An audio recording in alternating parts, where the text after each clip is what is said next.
El caos se ha apoderado de Ecuador. Los grupos criminales han declarado la guerra al gobierno y ahora mismo el país es pasto de la violencia, las llamas y el dolor.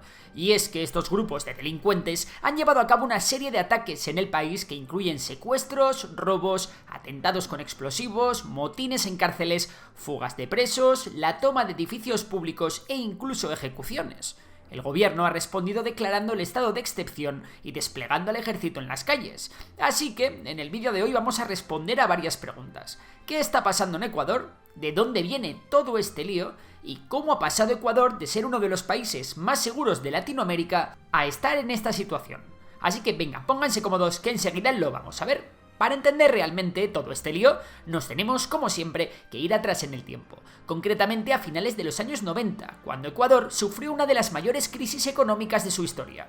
El motivo principal de esta crisis fue un clásico latinoamericano, gobiernos que gastaron más de lo que tenían y que recurrieron a imprimir dinero sin control como receta para mantener su gasto. Además, la crisis estuvo agravada por una caída en los precios del petróleo, ya que hay que tener en cuenta que Ecuador depende mucho de sus ventas de petróleo al extranjero. El caso es que todo esto provocó una gran inflación en el país e incluso muchos bancos se quedaron sin reservas para devolver el dinero a sus clientes. Esta crisis tuvo dos consecuencias principales. La primera fue la dolarización de la economía ecuatoriana y la segunda, un golpe de estado militar en el año 2000. El ejército le acabó dando el poder a Gustavo Noboa, un político de derechas que trató de enderezar el rumbo del país, al igual que sus sucesores, Lucio Gutiérrez y Alfredo Palacio González. Sin embargo, la crisis había sido muy dura y Ecuador tardó varios años en recuperarse. De hecho, los años dorados del país no llegaron hasta 2007, cuando Rafael Correa llegó al poder dando un golpe de timón al país hacia políticas de izquierdas. Durante su gobierno, Correa implementó una serie de reformas políticas, económicas y sociales. Estas incluyeron la inversión en infraestructura, educación y salud, financiadas, en parte, por los ingresos del petróleo cuyo precio volaba cuando Correa llegó al poder. Correa fue un presidente muy popular y muy querido entre las clases más desfavorecidas, ya que con él la pobreza se redujo. El problema es que Correa se acabó emborrachando de poder y su deriva autoritaria acabó empañando sus mandatos. Y así llegamos a 2017, un año en el que Correa ya no se podía presentar a las elecciones. Y a este le sucedió Lenín Moreno. Y aquí todo se acabó yendo al garete, y no tanto por las políticas de Lenín Moreno, que también, sino porque Correa dejó un regalo bastante envenenado. Y es que Correa comenzó financiando sus políticas sociales con los ingresos del petróleo, cuando el precio de este estaba por las nubes. Además, con Correa, la economía del país se centró mucho más en el petróleo de lo que estaba. O dicho de otra manera, la economía no estaba nada diversificada, estaban todos los huevos en la misma cesta. Por ello, cuando el precio del petróleo bajó, la economía ecuatoriana se comenzó a resentir, y como Correa no quería bajar el gasto del Estado, pues no le quedó más remedio que endeudarse por encima de sus posibilidades. Por cierto, a día de hoy Correa está fuera de Ecuador, prófugo de la justicia por cargos de corrupción. Bueno, el caso es que al siguiente presidente, Lenín Moreno, le tocó comerse un buen marrón. Y no, la verdad que las cosas con él no mejoraron, sino más bien todo lo contrario, ya que Lenín Moreno tuvo que hacer políticas de ajuste económico porque el Estado estaba gastando demasiado.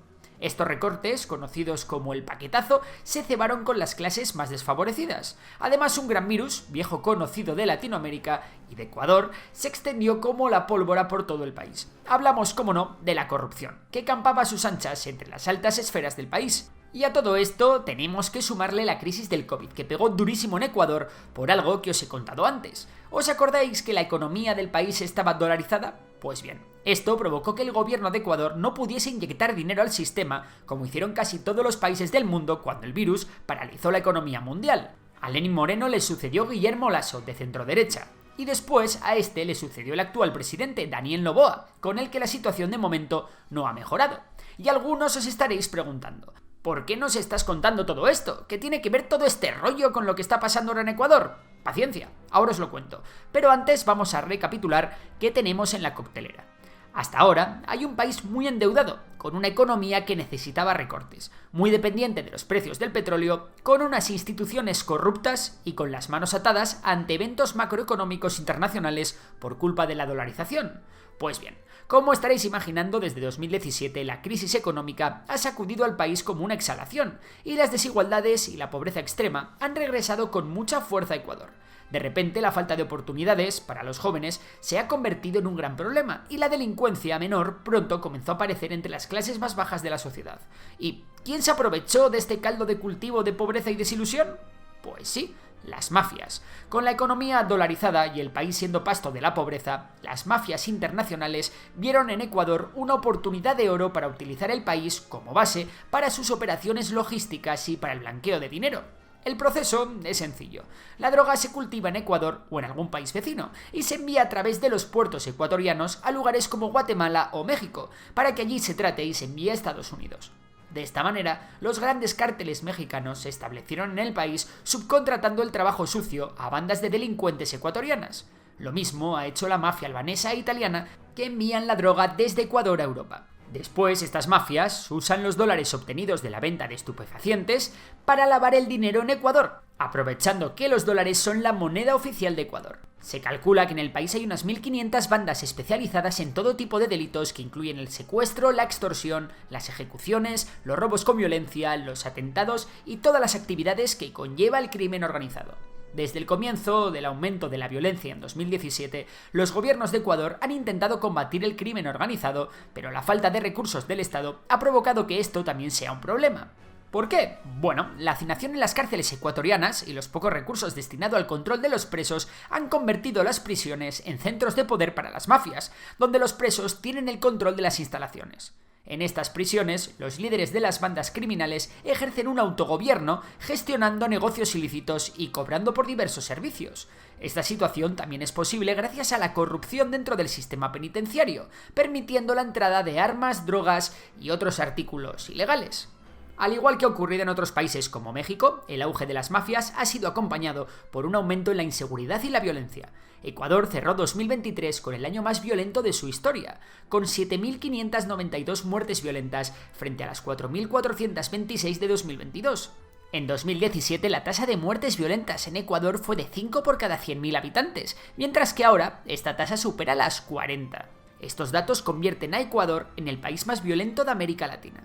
Este aumento de la violencia cada vez ha dado más poder a las bandas criminales, entre las que destacan los choneros vinculados al cártel de Sinaloa, los lobos o los tiguerones. Estas bandas ya se atreven incluso a condicionar la política del país.